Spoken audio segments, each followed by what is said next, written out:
Capítulo 1. O pensamento, a porta secreta para o reino do corpo de luz. Nada se move no mundo sem um pensamento. Nada ganha forma sem uma ideia que o preceda. A flor mais simples que desabrocha no campo já foi, antes de brotar, uma imagem invisível na mente de Deus. Assim é com seu corpo, sua saúde, sua carne. Cada célula, cada músculo, cada nervo, cada órgão é, antes de tudo, uma ideia sustentada. Talvez não por você de forma consciente, mas pela mente coletiva, pelos seus pais, pelos seus medos, pelas suas crenças e, acima de tudo, pelo grau em que você permitiu a entrada de Deus em seus pensamentos.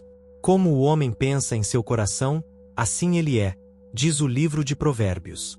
Não é poesia antiga, mas a mais clara afirmação metafísica já dita. Você já é aquilo que pensa no fundo do seu ser. Essa é a chave que abre a porta secreta para o reino do corpo de luz. O corpo de luz não é uma figura distante ou etérea. É o seu corpo verdadeiro, tal como Deus o imaginou ao criá-lo. Sua saúde perfeita, sua forma luminosa, escondida sob camadas de erro mental, de julgamentos equivocados, de medos herdados. E apenas uma coisa pode libertá-lo: o pensamento correto, sustentado pela fé viva. Imagine um escultor diante de um bloco de mármore. Para ele, a figura já está lá. Ele só precisa remover o excesso. Assim funciona o pensamento correto. Ele não cria saúde, ele a revela, porque a saúde não é inventada, ela é lembrada. As escrituras orientais falam do Kaya, o corpo de glória. Os místicos sufis o chamam de corpo de presença. Nas Vedas, é o Anandamaya Kosha, o corpo de êxtase. Todos apontam para a mesma realidade, o corpo espiritual perfeito que vive por trás do corpo visível. E esse corpo só responde ao pensamento que vibra em harmonia com Deus. Por que o pensamento tem tanto poder? Porque é uma vibração criativa, uma substância viva que molda. A ciência do meu tempo começava a suspeitar disso, falando de ondas mentais, sugestão, hipnose, sem compreender que a mente é a matriz onde Deus deposita sua semente. Se essa semente não for contaminada pelo medo, ela floresce como carne saudável, olhos claros, pele viva, ossos fortes. O pensamento correto cura o corpo porque o devolve à sua imagem original. Seu corpo obedece ao retrato que sua alma pinta dentro de si. Se o retrato é de fraqueza, é isso que você verá. Se é de vigor, é isso que você viverá. Não é autossugestão, é lei espiritual. A mesma lei que disse haja luz, e a luz se fez. Quando você pensa com verdade, você colabora com o Criador. Cada pensamento puro, luminoso, elevado é como pronunciar um novo Gênesis dentro de você. Haja vida, e a vida se faz. Jesus curava ao ver corretamente. Ele não via a miséria dos doentes, ele via o Cristo neles, e ao sustentar essa imagem, a doença se dissolvia como sombra diante do sol. Não havia mágica, apenas visão clara, pensamento limpo e fé acesa. O que você vê quando se olha no espelho?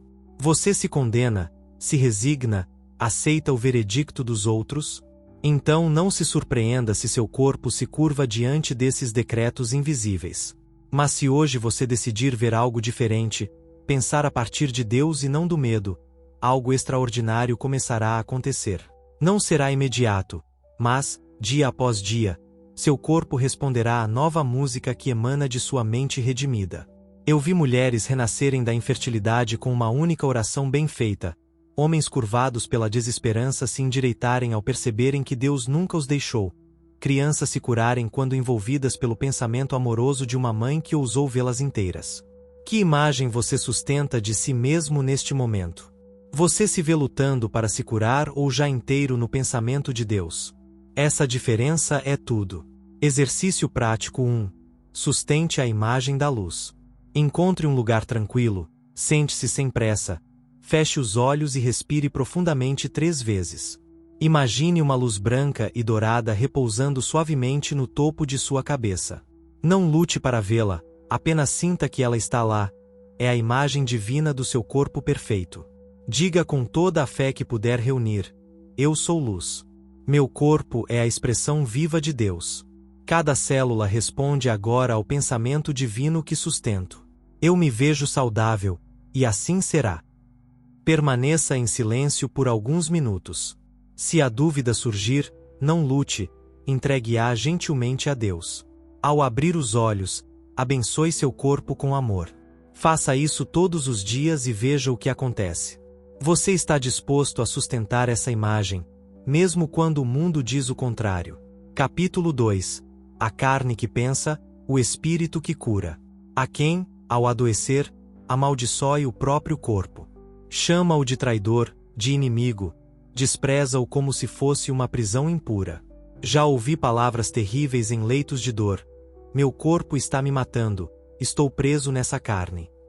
Mas permita-me dizer algo que talvez você nunca tenha ouvido.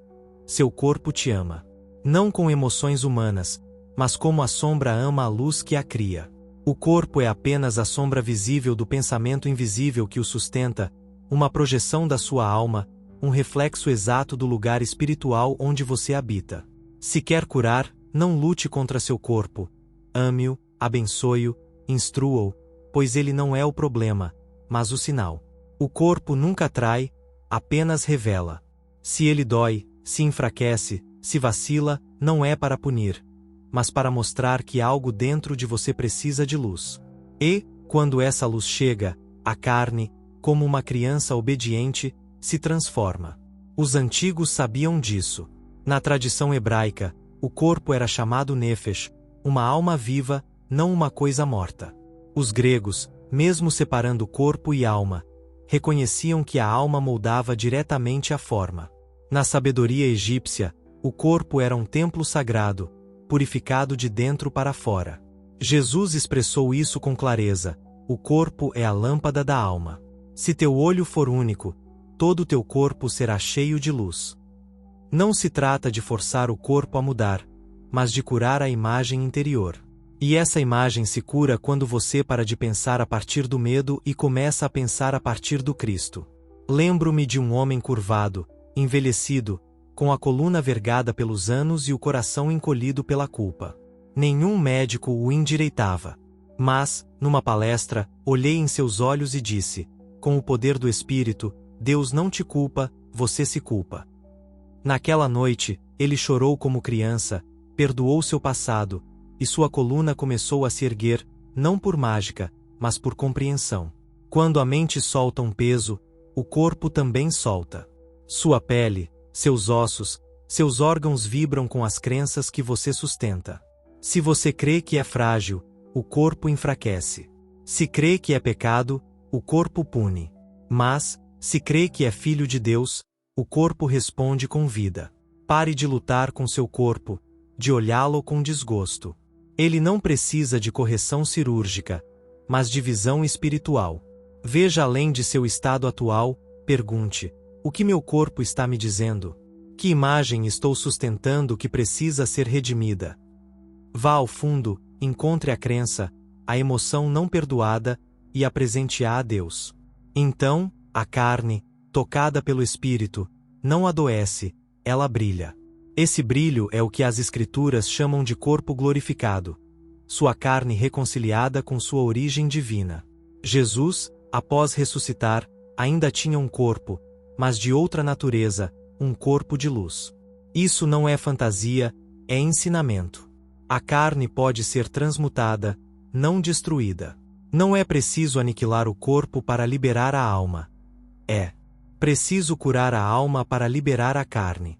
Você está disposto a ver seu corpo como aliado, não como inimigo? Exercício prático 2. Abençoe sua carne. Hoje, reserve um momento para abençoar cada parte de seu corpo. Vá a um lugar tranquilo, coloque as mãos sobre sua cabeça, seu peito, seu abdômen, com reverência. Diga: eu abençoo esta parte do meu corpo. Eu a honro como manifestação da mente de Deus. Eu restauro sua inocência, sua luz. Eu sou um com o Espírito que a cura. Se houver uma área com dor, demore-se ali, não para lamentar, mas para amá-la como parte de você que está voltando para casa. Faça isso todos os dias. Seu corpo ouvirá, porque a carne que pensa também lembra o amor de seu Criador. Capítulo 3. O Cristo interior, o curador silencioso de toda aflição. Jesus não veio ao mundo para combater doenças ou perseguir demônios. Ele não discutia com médicos nem propunha fórmulas medicinais. Ele fazia algo mais profundo. Restaurava a visão interior da humanidade. Ele não curava corpos, curava consciências, porque sabia que todo corpo saudável nasce de uma visão correta da alma. Se você quer curar de verdade, pare de pensar na doença como algo a ser destruído. Pergunte: que imagem errada estou sustentando que precisa de correção? Toda aflição, em sua raiz, é um erro de percepção, uma visão distorcida de si mesmo, de Deus ou da vida. A cura começa quando essa visão é corrigida pela verdade. Quem corrige essa visão? O Cristo interior, não Jesus como figura histórica, mas o princípio do Cristo que ele encarnou, a presença viva de Deus dentro de você, esperando que você a reconheça e a deixe agir. O Cristo interior não é teoria, é um curador silencioso que habita o santuário mais secreto de sua alma. Ele não cobra, não precisa de palavras, não administra remédios. Ele apenas revela. Você já está curado no pensamento divino. O que você chama de doença é apenas uma névoa em sua visão interior. Jesus disse ao paralítico: teus pecados estão perdoados, e ele se levantou. Por quê? Porque Jesus não tratou o corpo, tratou a causa. Uma culpa não resolvida, uma autoimagem quebrada, uma fé mal direcionada. Ao curar isso, o corpo respondeu como uma flor que abre suas pétalas ao sol. Lembre-se da mulher que tocou sua capa. Tua fé te curou, disse ele. Fé é a capacidade de ver além das aparências e reconhecer o Cristo agindo dentro de você. Se você soubesse que sua cura não depende do corpo, mas da forma como você se vê por dentro, você correria agora para olhar o Cristo em você, não como juiz, mas como uma presença doce e poderosa que sussurra: você é inteiro, você é meu filho amado, você está curado em mim. Essa voz é mais forte que qualquer remédio, porque não há poder de cura como o poder de ver corretamente. Certa vez, uma mulher com uma condição cardíaca me procurou. Os médicos diziam que era irreversível. Ela confessou: estou quebrada. Peguei sua mão e disse: você não está quebrada, está adormecida para a verdade. Naquele instante, ela lembrou, e dias depois me escreveu: não sei explicar, é como se meu corpo também se lembrasse. E se lembrou, porque, quando a alma vê com clareza, o corpo obedece. O Cristo interior só precisa que você se aquiete, solte a luta e diga com o coração aberto: mostra-me como ver. Então, ele te mostrará uma nova imagem de si mesmo, um retrato puro, sem máculas. E essa visão, quando aceita, cura tudo. Você está pronto para deixar de ver seus sintomas e começar a ver com os olhos do Cristo? Exercício prático 3. Veja com os olhos do Cristo. Encontre um lugar onde possa estar sozinho. Feche os olhos, respire lentamente. Imagine uma figura serena e luminosa diante de você, vestida de paz. Não tente definir seu rosto, apenas sinta que é o Cristo eterno vindo te olhar. Pergunte: como você me vê? Escute com a alma. Talvez não ouça palavras, mas sentirá uma paz, uma certeza, uma imagem. Essa é a verdade começando a se revelar. Diga suavemente: aceito a visão que tens de mim. Renuncio à imagem quebrada. Vejo-me como tu me vês. Estou curado. Permaneça em silêncio, sem pedir mais, apenas sustentando essa visão. Faça isso todos os dias. A semente de mostarda é pequena, mas move montanhas, porque o Cristo que vê corretamente cura sem esforço, e ele vive em você. Capítulo 4. Luz nas células, o mistério do corpo glorioso. A carne pode se tornar luz? Este corpo, com seus ossos, sangue e tecidos, pode se transformar em algo radiante, incorruptível? Sim, mas não por alquimia de laboratórios ou pela passagem do tempo. A carne só se torna luz quando tocada pela verdade. Falo de uma transformação real, a transfiguração espiritual da carne, chamada pelos místicos de corpo glorioso, pelos iogues de corpo de diamante, pelos profetas de veste de glória. Jesus mostrou isso no Monte Tabor, quando seu rosto brilhou como o sol e suas vestes ficaram brancas como a luz.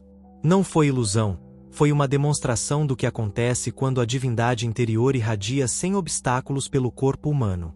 E essa transfiguração não é exclusiva dele, é um anúncio do que pode ocorrer em você, se compreender e incorporar o segredo. Suas células não são matéria morta, elas carregam consciência. Não são apenas carbono, água e minerais. São feitas de pensamentos. Cada célula é um fragmento de inteligência espiritual que responde à música que sua alma emite. Se a música é harmoniosa, o corpo brilha. Se é dissonante, o corpo se apaga. Imagine uma lâmpada coberta por um pano opaco. A luz não desaparece, mas fica oculta. Isso acontece quando você sustenta pensamentos de medo, ódio ou desespero. O pano mental cobre a lâmpada do seu corpo.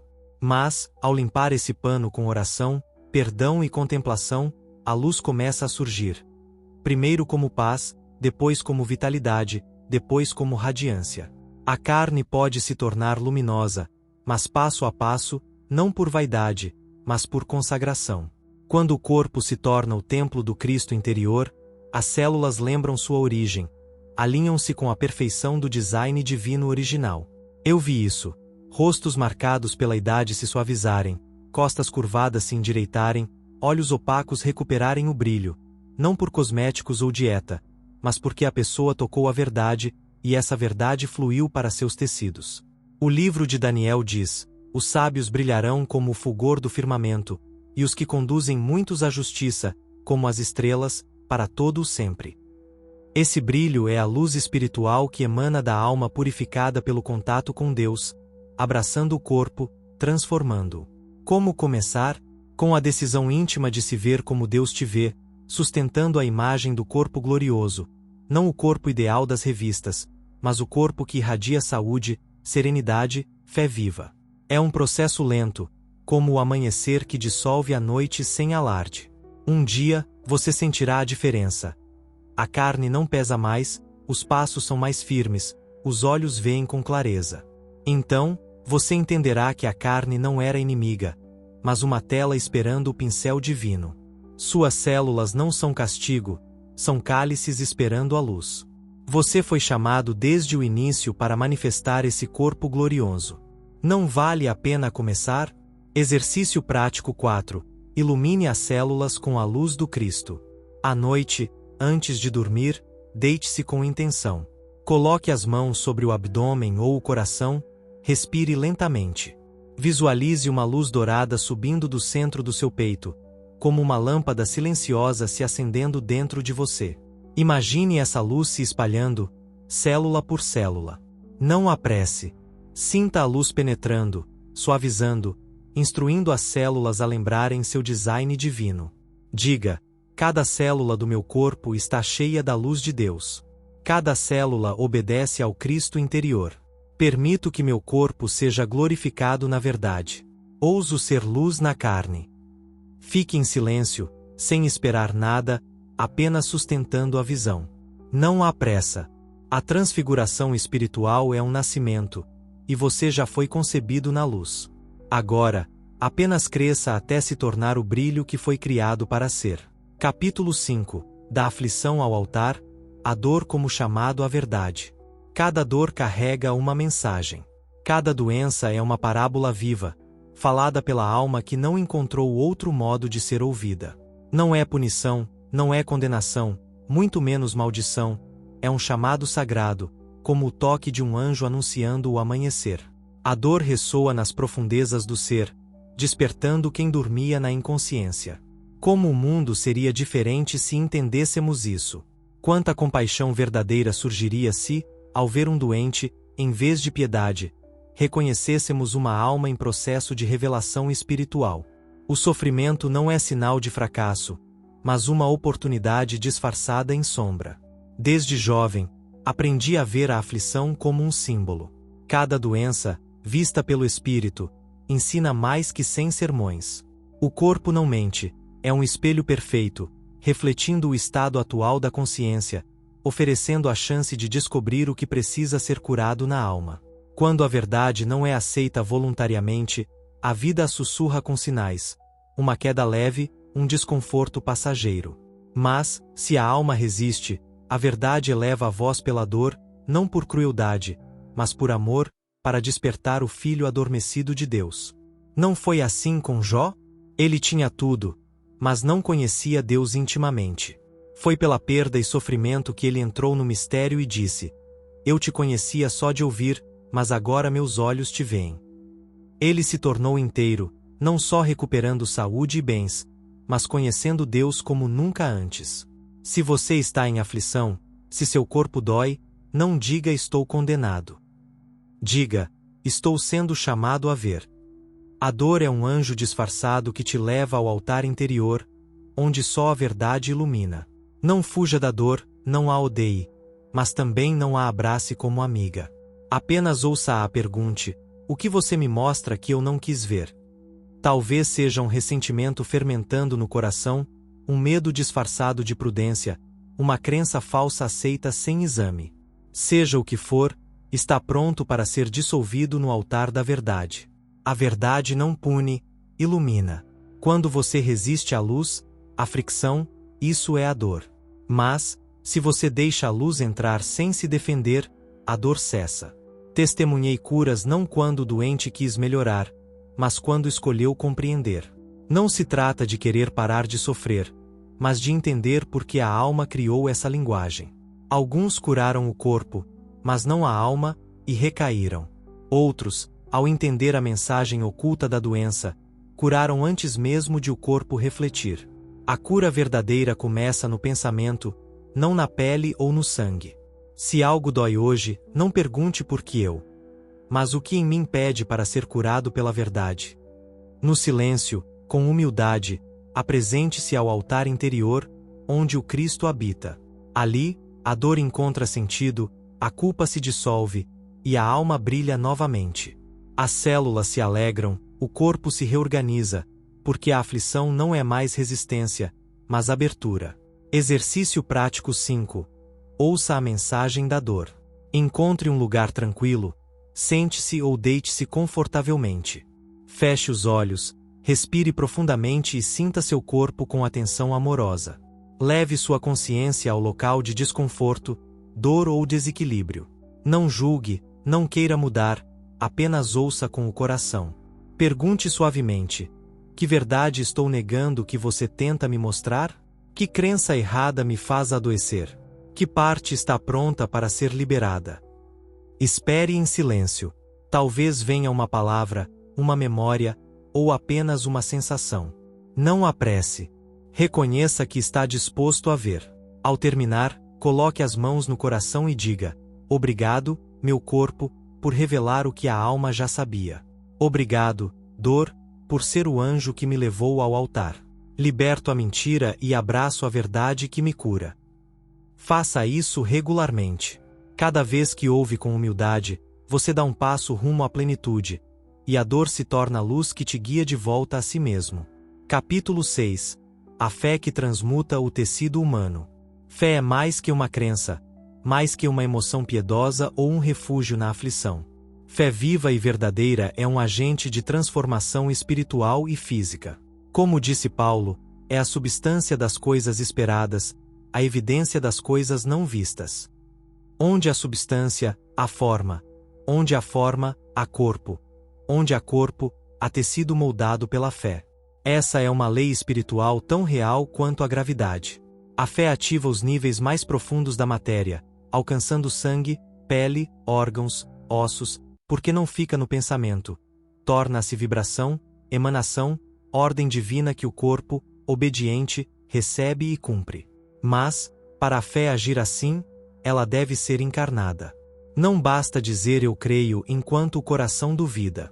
A verdadeira fé nasce quando a alma renuncia ao medo e, como Pedro, caminha sobre as águas rumo à verdade invisível.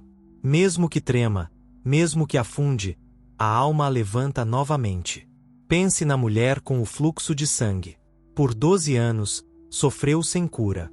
Mas, um dia, sem permissão, atravessou a multidão e tocou a orla da veste de Jesus. Não pediu, não esperou palavras. Tocou com fé, e seu corpo respondeu. O sangramento parou, a energia voltou. Jesus não disse meu poder te curou, mas tua fé te curou. Não foi a veste, não foi a presença física do mestre, foi a fé viva nela que transmutou seu tecido corporal. O centurião romano pediu a cura de seu servo, mas não precisava que Jesus entrasse em sua casa. Disse: apenas dize uma palavra, e meu servo será curado. Que audácia espiritual!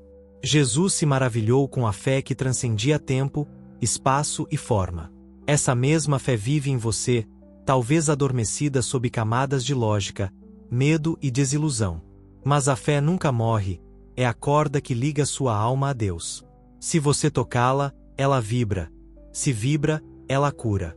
Conheci almas simples, sem teologia, que curaram doenças incuráveis porque creram com todo o coração.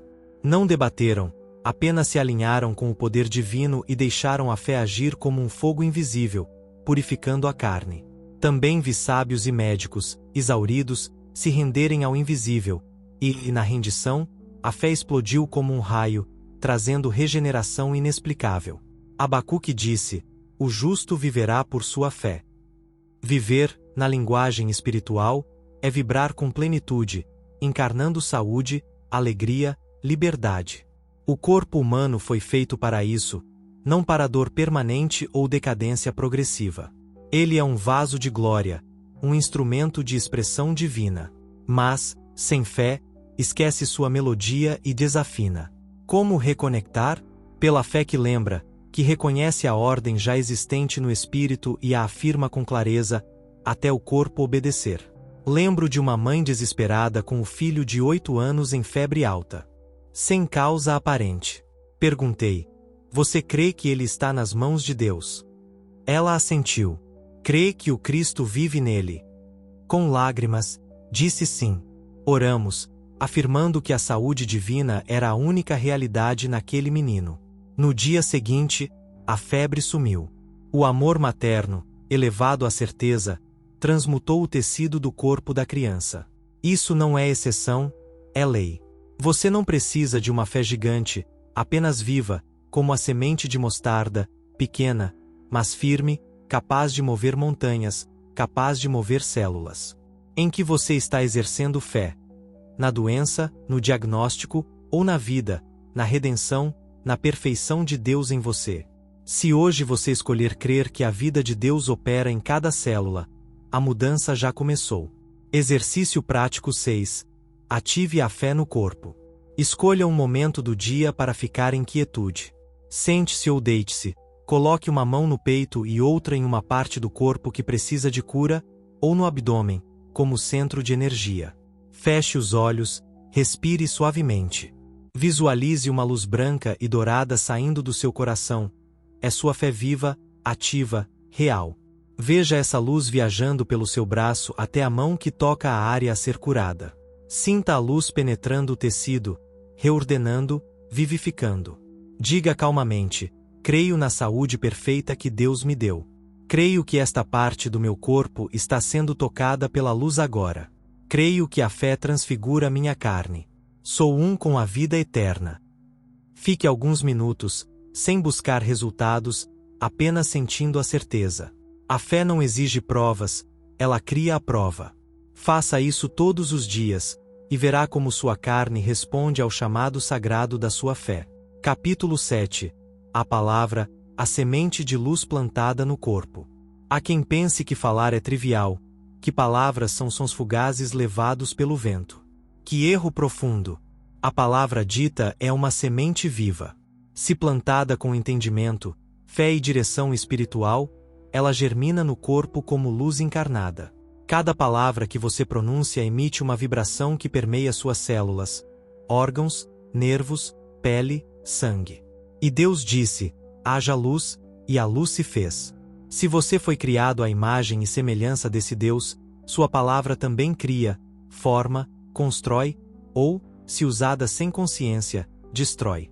Suas palavras são bisturis invisíveis. Podem cortar as correntes da doença ou ferir mais que qualquer arma.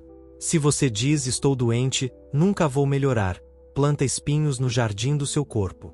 Mas, se aprende a dizer com fé viva, estou sendo restaurado, a saúde divina atua em mim agora, sou a manifestação da vida perfeita de Deus. suas palavras se tornam cirurgia invisível, bálsamo que reestrutura a carne.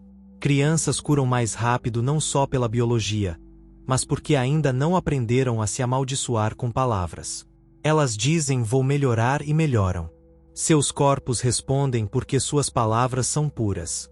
Mas o adulto, treinado na lógica do medo, fala contra si mesmo sem perceber, dando comandos que o corpo obedece. A palavra é um comando, mesmo que dita sem força.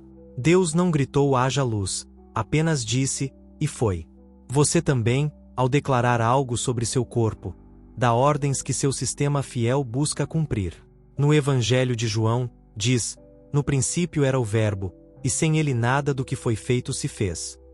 A palavra é a intenção falada, o pensamento tornado som, a energia de Deus passando pela sua garganta, formando destino. Para que a palavra seja semente de luz, fale com consciência. Não fale por falar, fale sabendo que o que você diz age, cresce e retorna. Lembro de uma idosa que dizia, meus ossos são fracos, sempre foram. E seus ossos quebravam com facilidade. Perguntei, quem te ensinou a dizer isso?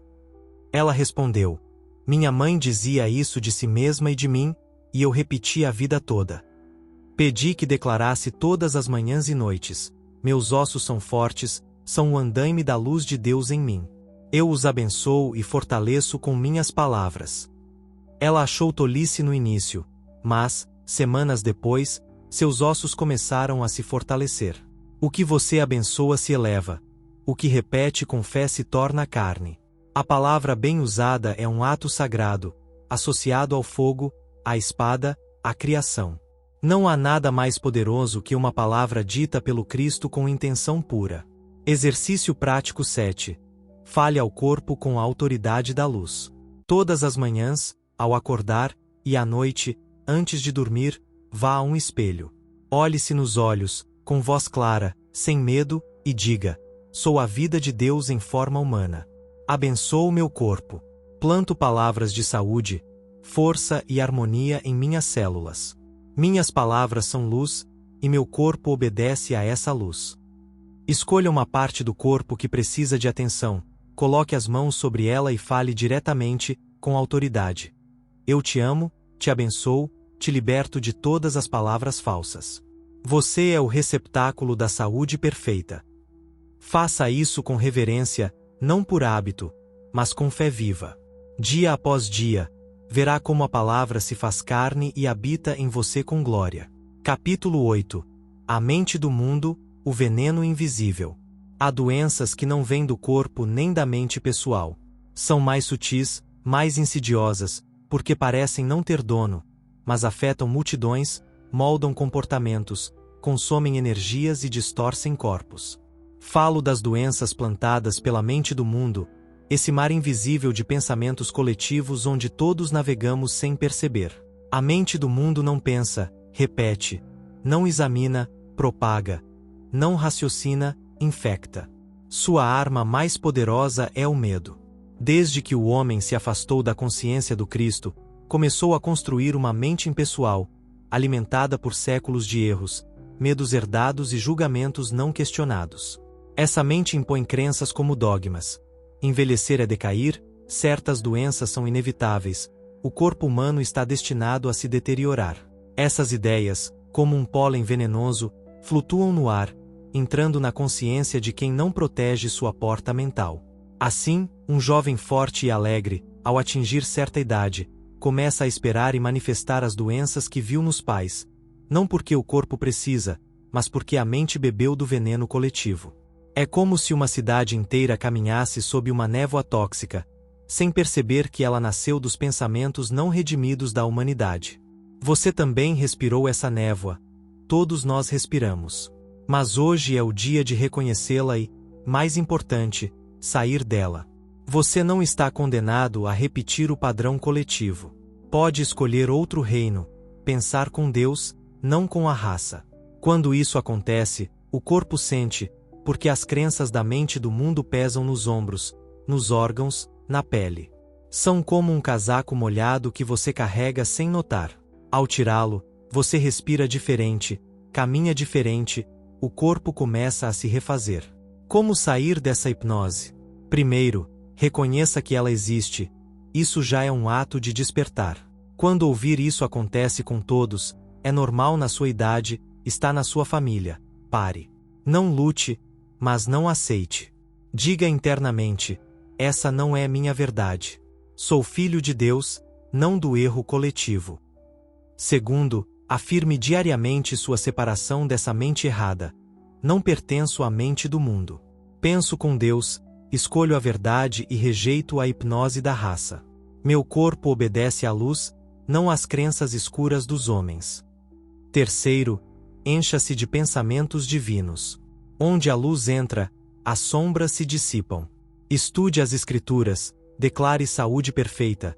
Cerque-se de almas que falam da fé, não do medo. Faça de sua mente uma fortaleza espiritual.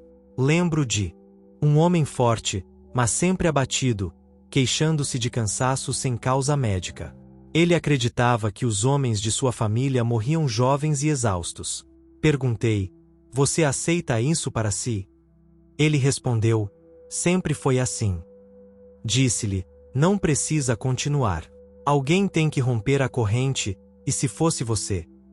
Ele começou a negar crenças herdadas, afirmando uma vida longa e vigorosa. Seu corpo mudou, sua energia voltou, seu rosto se iluminou. Ele saiu da hipnose da raça e entrou na verdade do espírito. Isso não é caso isolado, é lei. Exercício prático 8. Desprogramando a mente do mundo. Pegue papel e lápis. Escreva todas as frases, ideias ou crenças que ouviu sobre corpo, saúde, idade ou doença que agora suspeita não virem de Deus. Exemplos: na minha idade, o corpo não funciona mais. Se minha mãe teve isso, terei também. Olhe a lista e diga com firmeza: renuncio a essas ideias. Não são minha verdade. São a sombra de uma mente equivocada, e não preciso mais delas. Escolho a mente de Deus, que me vê saudável, forte e completo. Rasgue ou queime o papel, se puder. Esse ato é simbólico, mas profundo. Você diz ao universo: não aceito mais esse veneno invisível. Repita quantas vezes necessário. Cada vez que desprograma uma mentira, o corpo relaxa, a mente clareia, e você se aproxima da imagem original que Deus sonhou para você. Capítulo 9. A oração científica, instrumento de transmutação física. A maioria ora como se gritasse em uma floresta escura, esperando que alguém, de um lugar incerto, ouça e tenha piedade. Imploram, choram, prometem. Mas o verdadeiro poder da oração não está em gritos desesperados, mas no decreto silencioso de quem já sabe. A oração científica não é súplica, é decreto. Não pede alívio, afirma a verdade com autoridade. Não fala com Deus a partir da falta, mas da certeza de que Deus já deu tudo. A oração não busca convencer Deus, mas alinhar sua consciência com a realidade espiritual perfeita que já existe, mesmo que ainda não se manifeste na forma. Deus não precisa mudar, você precisa. Deus é saúde, perfeição, amor puro e imutável. É sua mente, seu foco, sua visão interior que precisa de correção. Quando isso acontece, o corpo responde, porque ele reflete a imagem que a alma sustenta e a palavra que a boca fala. A oração científica é um instrumento de transmutação física porque, ao corrigir a imagem mental e verbal, o corpo obediente se reconfigura, como um instrumento afinado que toca corretamente quando a corda interna é ajustada. Mas essa oração não pode ser apressada ou mecânica. Deve ser feita com amor e precisão. Amor, porque é a substância vibrante que dá vida à palavra. Precisão, porque deve ser clara, firme, como um raio de luz que não se dispersa. Ao orar cientificamente, retire toda a atenção do problema, dor, diagnóstico, limitação.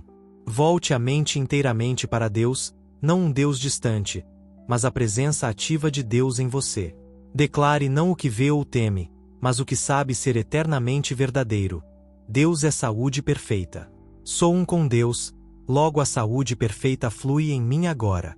Não aceito imagens de doença, porque o Cristo em mim é plenitude.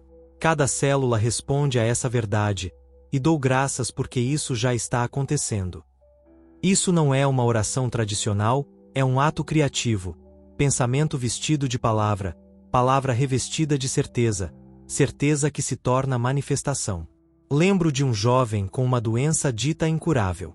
Ele orava pedindo a Deus que o curasse, mas nada mudava. Perguntei como orava. Ele disse: peço a Deus que me cure.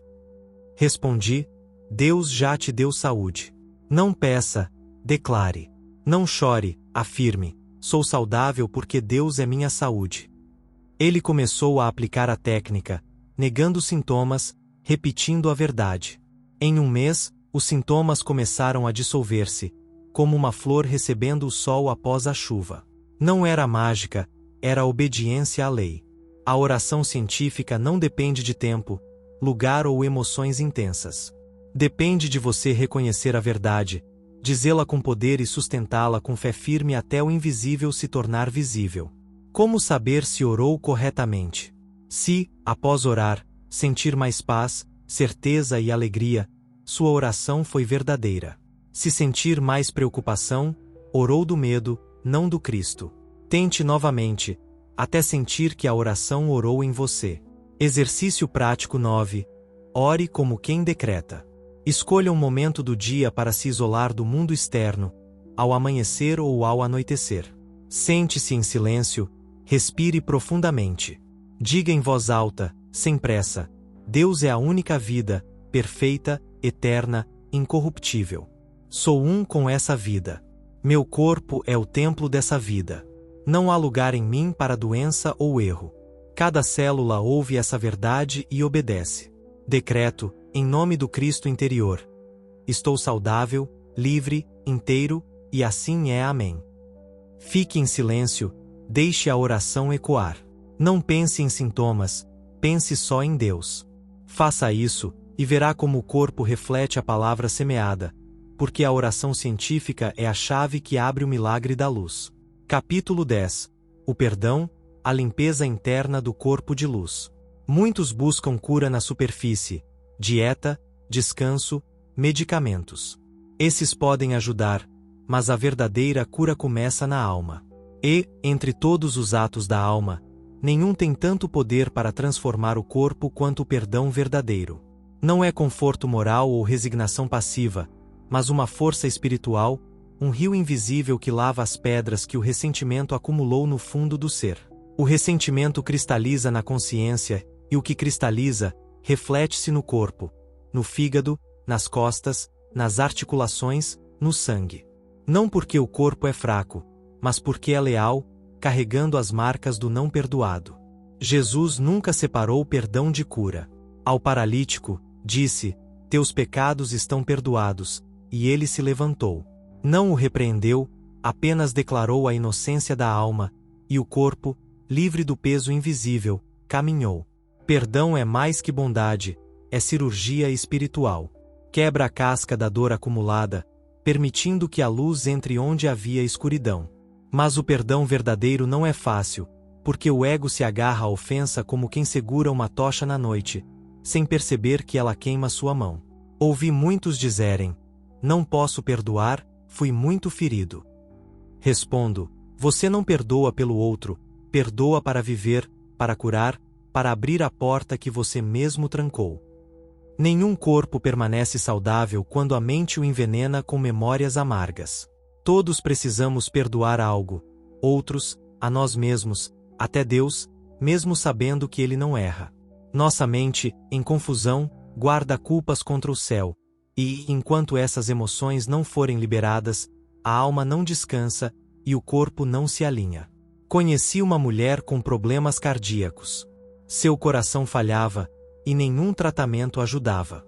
Descobri que ela guardava a mágoa da irmã por 20 anos. Pedi que orasse, não pela irmã, mas por sua própria libertação. Eu a abençoo, eu a liberto, eu me liberto. Após um mês, seu coração se estabilizou. Não era mágica, era limpeza. O perdão age como uma purificação invisível, e o corpo respira diferente. Você carrega um nó antigo? Há alguém ou algo que aperta seu peito ao lembrar. Não pode avançar com esse peso. Perdão não é esquecer, é ver o que aconteceu pelos olhos de Deus e dizer: isso não me define, não me prende, eu escolho soltar. Quando você solta, a energia presa no passado se libera, o sistema nervoso relaxa, a visão clareia. Perdão é lembrar sem dor. Cada vez que você perdoa, uma camada de sombra cai, e a luz que você brilha mais forte. Exercício prático 10. Lave-se na água do perdão. Pegue uma tigela com água limpa, de nascente ou torneira, tomada com reverência. Sente-se diante dela, feche os olhos. Lembre de alguém que você não perdoou completamente, pode ser outra pessoa ou você mesmo. Não force amor, apenas deixe a imagem surgir. Mergulhe as mãos na água e diga calmamente: como esta água limpa minhas mãos, o perdão limpa minha alma. Eu te abençoo, te liberto, me liberto. Esta ferida não tem mais poder sobre mim. Sinta a frescura do ato, seque as mãos, respire profundamente e agradeça. Repita esse ritual quantas vezes precisar. Cada vez que perdoa, você limpa seu corpo por dentro, e o corpo de luz se revela com clareza. Perdão não é luxo espiritual, é remédio divino, e você já o carrega dentro de si. Capítulo 11. O espelho interior, ouse ver-se saudável. Tudo o que você vê fora foi primeiro contemplado dentro. O corpo que você acredita ter é uma imagem sustentada na mente, uma projeção do retrato invisível que você pinta, consciente ou inconscientemente, no santuário da sua alma. Dizer ouse ver-se saudável não é um exercício de otimismo, mas uma instrução espiritual precisa e revolucionária. Ver-se saudável não é fantasia nem negação do que está acontecendo, é afirmar o que realmente é, mesmo que seus sentidos ainda não percebam. É proclamar com a autoridade de Filho de Deus que você não é a dor, o diagnóstico ou a história que outros contaram sobre você. É olhar no espelho interior e declarar: esta é minha verdadeira imagem, a saúde perfeita que Deus sonhou em mim antes do mundo começar. O espelho interior funciona como toda lei espiritual, silenciosamente, mas com precisão. O que você contempla repetidamente dentro de você se manifesta fora, não como punição, mas como colheita. Se o retrato que você sustenta é de fraqueza ou doença, o corpo obedece e manifesta. Mas, se você ousar ver uma imagem mais luminosa e verdadeira, o corpo começa a se transfigurar. Isso não é sugestão, é a lei do ser. A alma é como um espelho que pode estar empoeirado, mas nunca perde a capacidade de refletir. Ver-se saudável na imaginação é uma profecia autorrealizável quando feita com Deus. É orar com os olhos do coração, dizendo ao universo: esta é a imagem que aceito, que sustento, que viverei. Essa imagem, sustentada com fé, emite uma vibração que comanda o corpo, corrige desequilíbrios, desperta sua inteligência natural e o guia para a harmonia. Os grandes curadores sabiam disso. Jesus nunca focava na doença. Via o Cristo escondido por trás do sintoma, e ao sustentar essa visão, a doença se dissolvia, porque a imagem verdadeira se impunha sobre a falsa. Cada vez que você escolhe se ver saudável, está dizendo: não sigo o que meus olhos veem, sigo o que minha alma sabe. Essa fidelidade à imagem divina é recompensada. Mas não basta imaginar uma vez. Você deve habitar a imagem, vivê-la, amá-la, protegê-la das dúvidas como quem cuida de uma semente em solo novo. O inimigo não está no corpo, mas no hábito de se ver quebrado. Esse hábito deve morrer para que nasça o hábito de se ver inteiro. Lembro de um homem com um braço parcialmente paralisado após um acidente. Os médicos diziam que a mobilidade não voltaria. Ele via fraqueza ao se olhar no espelho. Pedi que, todos os dias, fechasse os olhos e se visse usando o braço livremente, não como desejo, mas como realidade. Semanas depois, sua consciência mudou, ele começou a acreditar, e um dia, ao pegar uma xícara, o braço respondeu. A profecia se cumpriu, porque o corpo segue a alma como a sombra segue o corpo. Que imagem você sustenta de si quando ninguém olha? Se você se vê limitado, como um caso perdido, está plantando essa imagem, e o corpo a réplica. Mas hoje você pode pintar outro retrato. Não precisa de talento artístico, apenas de fé viva. Exercício prático 11. veja-se saudável com os olhos da alma. Encontre um momento de silêncio, sente-se com a coluna reta, feche os olhos, respire profundamente 3 vezes. Na sua imaginação, veja-se diante de você, não como está agora, mas como deseja ser, com certeza. Observe sua postura ereta, seu rosto sereno, seu corpo saudável, vital, radiante. Caminhe, respire, sorria, cheio de luz. Contemple essa imagem por alguns minutos. Diga: força interior, esta é minha verdadeira imagem, a que Deus sustenta de mim. Eu me uno a ela, a amo, a sustento, e assim será, porque já é no Espírito. Faça isso todos os dias. Se dúvidas surgirem, responda com gratidão. Obrigado por me lembrar que devo sustentar minha visão com firmeza. Quem ousa se ver saudável abre o caminho para o corpo ver também, e o espelho interior, iluminado pela fé, reflete na carne o que a alma já sabe. Capítulo 12. O dia glorioso, como manter o novo estado. Você chegou até aqui. Tocou as profundezas da sua alma, acendeu a centelha do seu Cristo interior, falou a palavra, viu a imagem do seu corpo glorioso. Talvez já sinta uma paz mais estável, uma luz mais constante, uma esperança que não é mais desejo, mas certeza. Mas agora começa o verdadeiro desafio: manter o novo estado. Muitos acendem a chama e depois a negligenciam, deixando-a exposta aos ventos da dúvida, ao sopro frio da rotina, ao peso silencioso do coletivo. A chama enfraquece, não porque a verdade se foi, ela nunca vai, mas porque a alma adormeceu novamente. Este capítulo não é uma despedida, é uma chave para a continuidade. Aqui, você aprenderá a manter o fogo interior aceso todos os dias, um fogo que já começou a transformar seu corpo, sua mente, sua vida. O dia glorioso não é um evento futuro, é um estado presente que se escolhe e se reescolhe com amor e disciplina sagrada. Não há segredo maior que este. A cura não se alcança, se sustenta. A saúde não é meta, é um modo de viver em Deus. E viver em Deus exige atenção, devoção, lembrança, mesmo quando o mundo grita o contrário.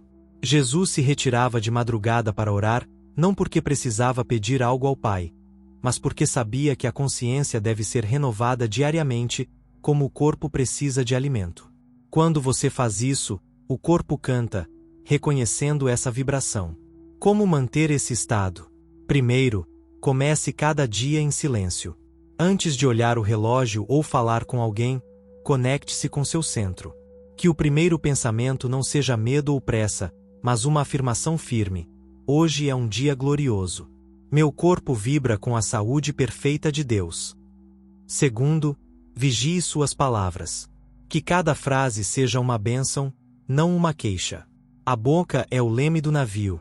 Cuidado para onde o está guiando. Se falar uma palavra de doença por engano, corrija-a com uma de luz. Terceiro, contemple sua imagem saudável todos os dias. Feche os olhos, mesmo que por um instante, e veja-se inteiro. Não deixe o corpo impor sua imagem.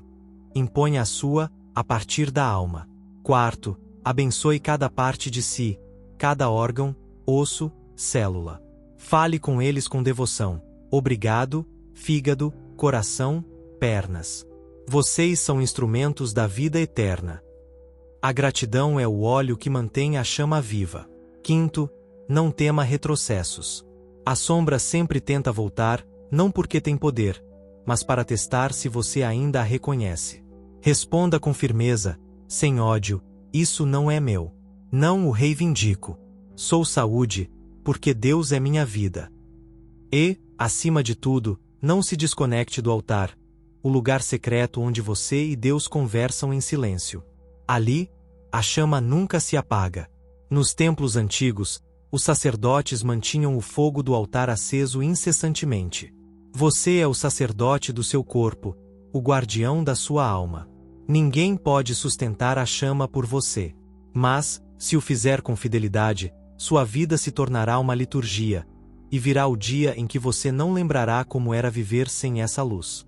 Seu corpo, seu rosto, sua voz, seus passos testemunharão que o reino de Deus habita em você. Esse será seu dia glorioso, Não porque tudo fora é perfeito, mas porque você escolheu sustentar a perfeição dentro. Hoje pode ser esse dia, se você o escolher, consagrar, sustentar.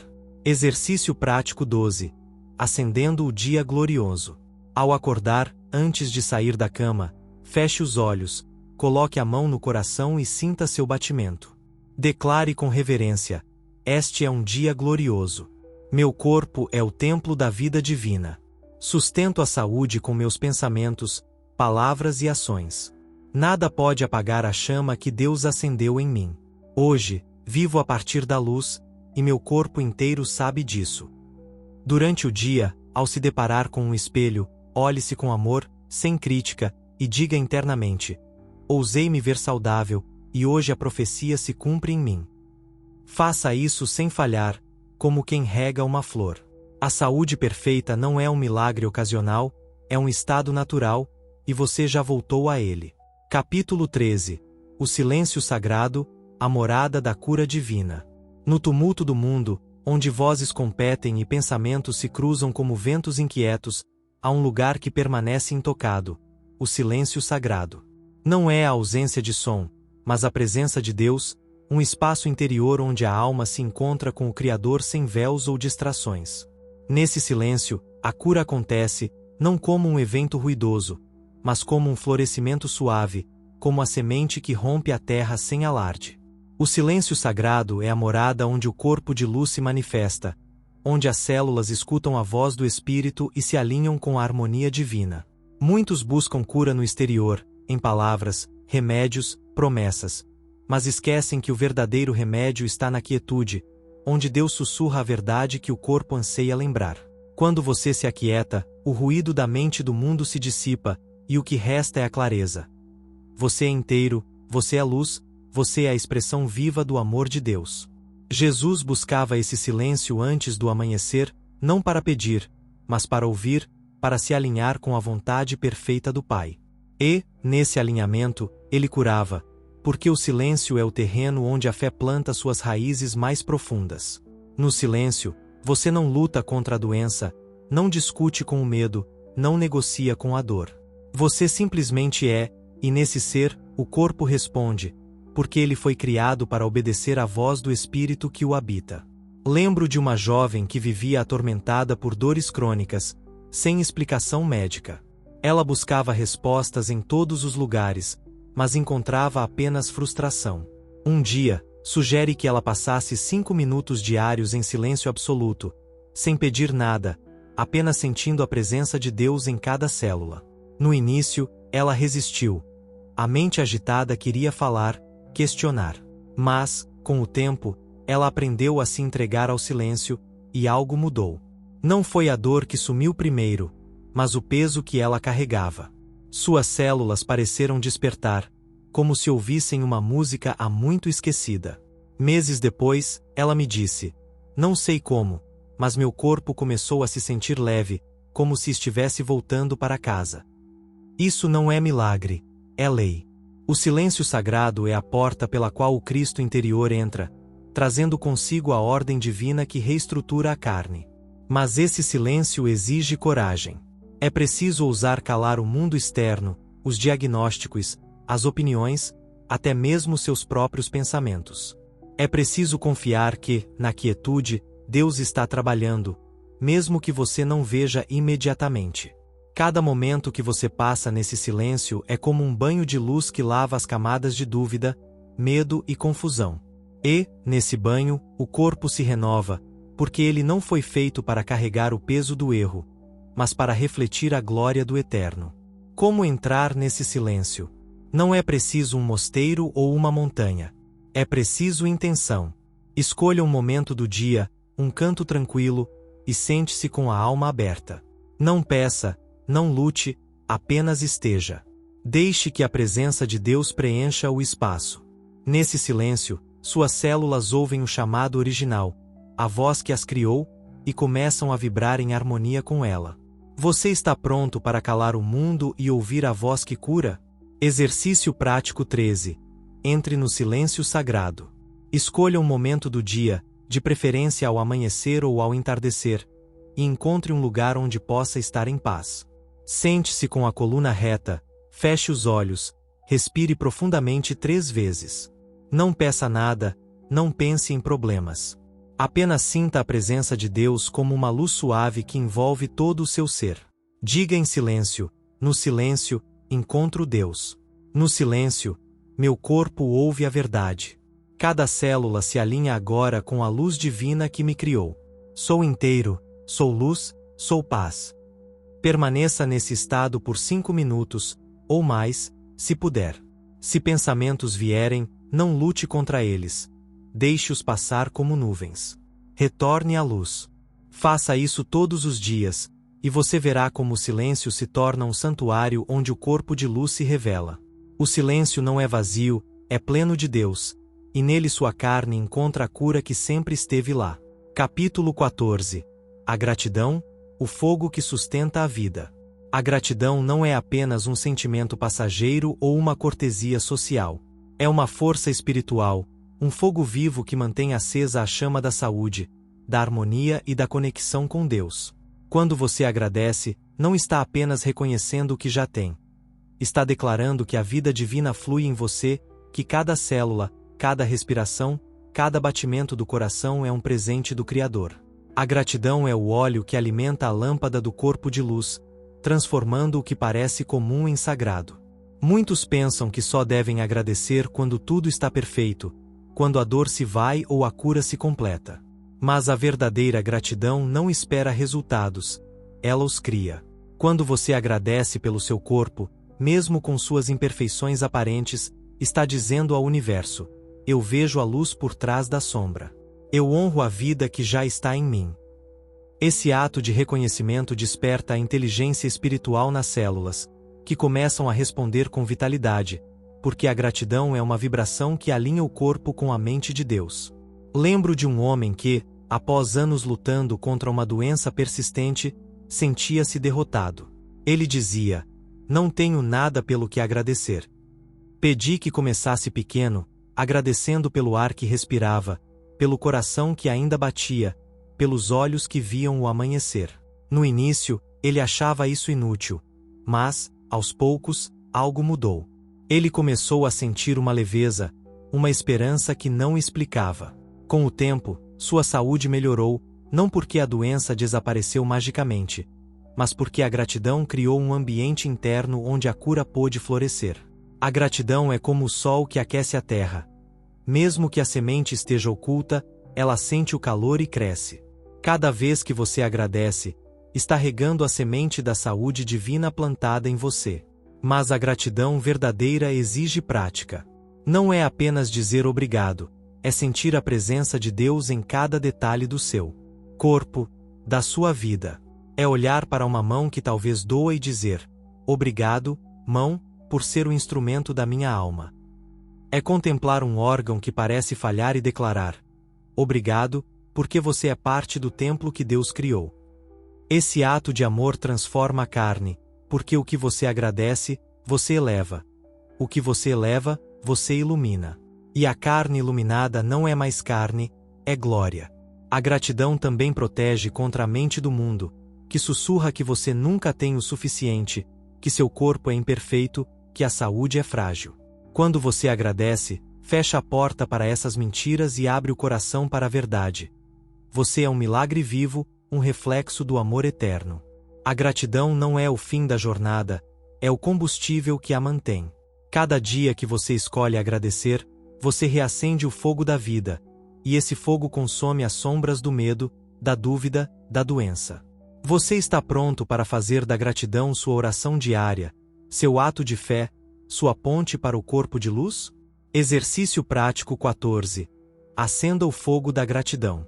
Ao final do dia, antes de dormir, sente-se em um lugar tranquilo. Pegue um caderno ou apenas feche os olhos. Respire profundamente e comece a agradecer, parte por parte, pelo seu corpo. Diga com sinceridade: obrigado, coração, por pulsar a vida de Deus em mim. Obrigado, pulmões, por respirarem a luz divina. Obrigado, pernas, por me levarem pelo caminho da verdade. Se houver uma área de dor ou fraqueza, Agradeça ainda mais por ela, dizendo: obrigado por me ensinar, por me lembrar que sou mais que a sombra. Eu te abençoo e te elevo à luz. Escreva, se quiser, 3 coisas do seu corpo ou da sua vida pelas quais você é grato hoje. Feche com uma afirmação: a gratidão acende meu corpo de luz. Cada célula brilha com o amor de Deus. Eu sou inteiro, sou grato, sou vida. Faça isso todos os dias, e verá como a gratidão transforma seu corpo em um altar vivo, onde a luz de Deus nunca se apaga. Capítulo 15. A respiração divina, o soplo da vida eterna. A respiração é mais do que um ato físico, é a ponte entre o visível e o invisível, o canal pelo qual a vida de Deus entra no seu corpo e o renova a cada instante.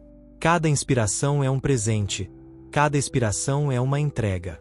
Quando você respira com consciência, está participando de um ato sagrado, um diálogo silencioso com o Criador que te formou do pó e soprou em você o fôlego da vida. A respiração divina não é apenas oxigênio, é a energia espiritual que sustenta cada célula, cada tecido, cada batida do coração.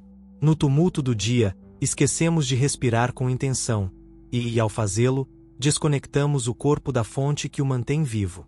Mas, quando você para e respira com a alma aberta, algo profundo acontece.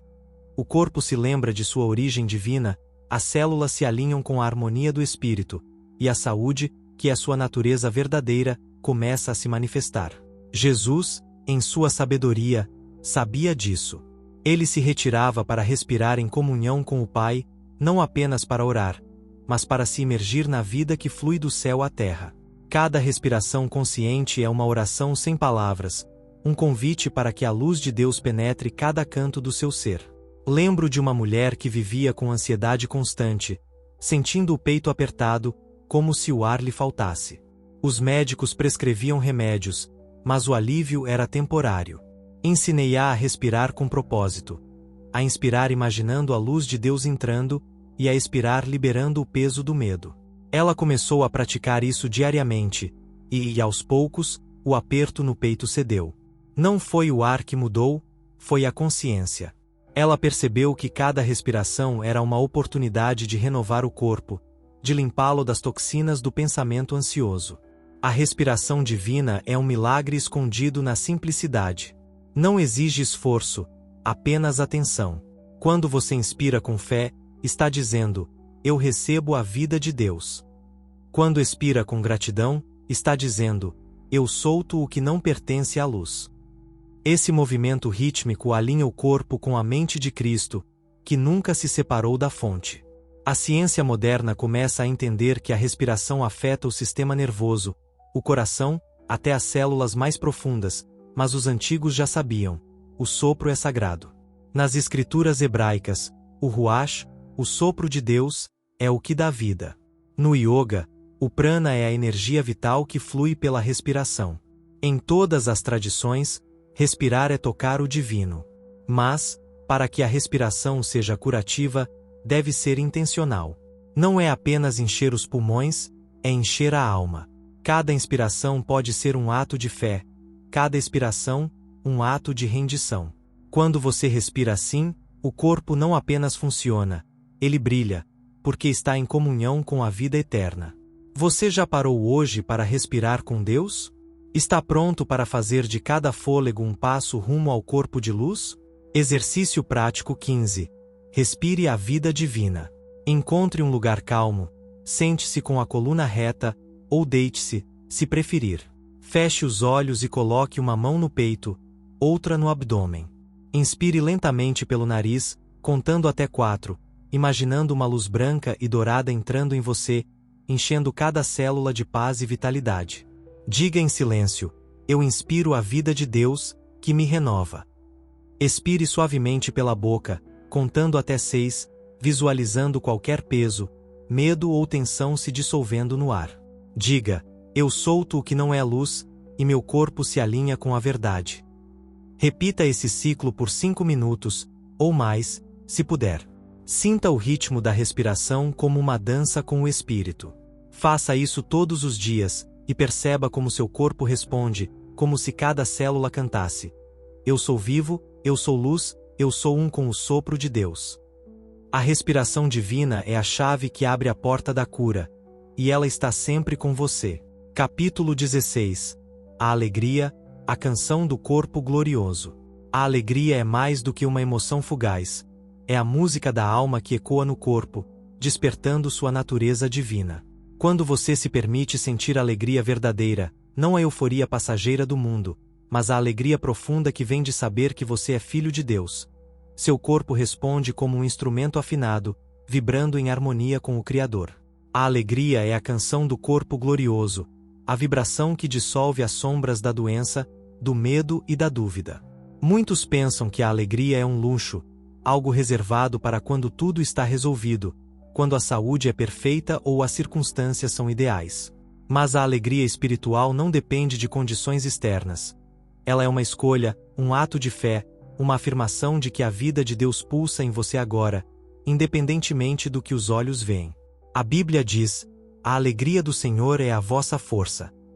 Essa força não é apenas emocional, é física, é celular. Quando você se alegra em Deus, suas células dançam, seu sangue flui com mais leveza, seus órgãos se harmonizam, porque a alegria é a linguagem do espírito que o corpo entende. Lembro de um homem idoso, preso a uma cadeira de rodas, com o espírito abatido por anos de limitações. Ele dizia: perdi a razão para sorrir. Convidei-o a tentar algo simples, lembrar de um momento em que sentiu alegria pura, talvez uma memória de infância, e deixar que esse sentimento crescesse em seu coração enquanto agradecia a Deus por estar vivo. Ele começou a praticar isso, e, aos poucos, algo mudou.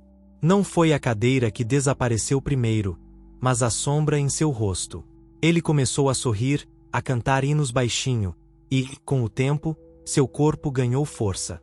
Ele não apenas caminhou novamente, mas viveu com uma leveza que contagiava todos ao seu redor. A alegria é um remédio divino, mas exige coragem. É preciso ousar se alegrar mesmo quando a dor insiste, quando o diagnóstico assusta, quando o mundo diz que não há motivo.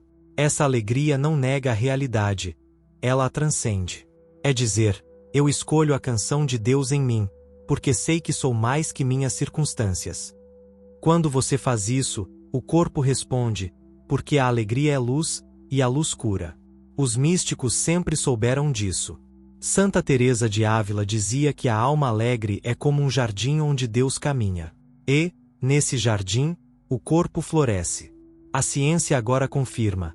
A alegria reduz o estresse, fortalece o sistema imunológico, equilibra o coração.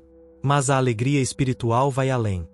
Ela é a vibração do Cristo interior, que canta a verdade da sua saúde perfeita. Como cultivar essa alegria? Comece com pequenos atos, um sorriso ao acordar, uma canção que eleva o coração, um momento para contemplar a beleza do céu.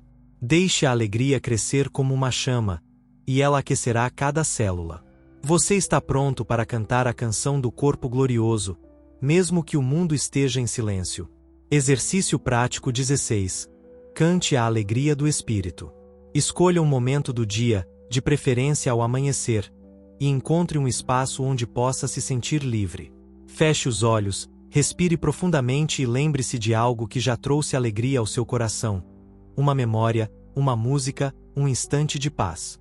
Deixe esse sentimento crescer, como uma chama suave no peito. Diga com um sorriso: eu sou a alegria de Deus em forma humana. Meu corpo canta a canção da vida eterna. Cada célula vibra com a luz do meu Criador. Escolho a alegria, e ela me fortalece agora. Se puder, cante uma melodia simples ou apenas deixe um sorriso surgir. Durante o dia, sempre que sentir o peso do mundo, pare por um instante, respire e diga: a alegria do Senhor é minha força. Meu corpo a reflete agora. Faça isso todos os dias, e verá como a alegria se torna a música que guia seu corpo de luz, transformando cada célula em uma nota da canção divina. Amém.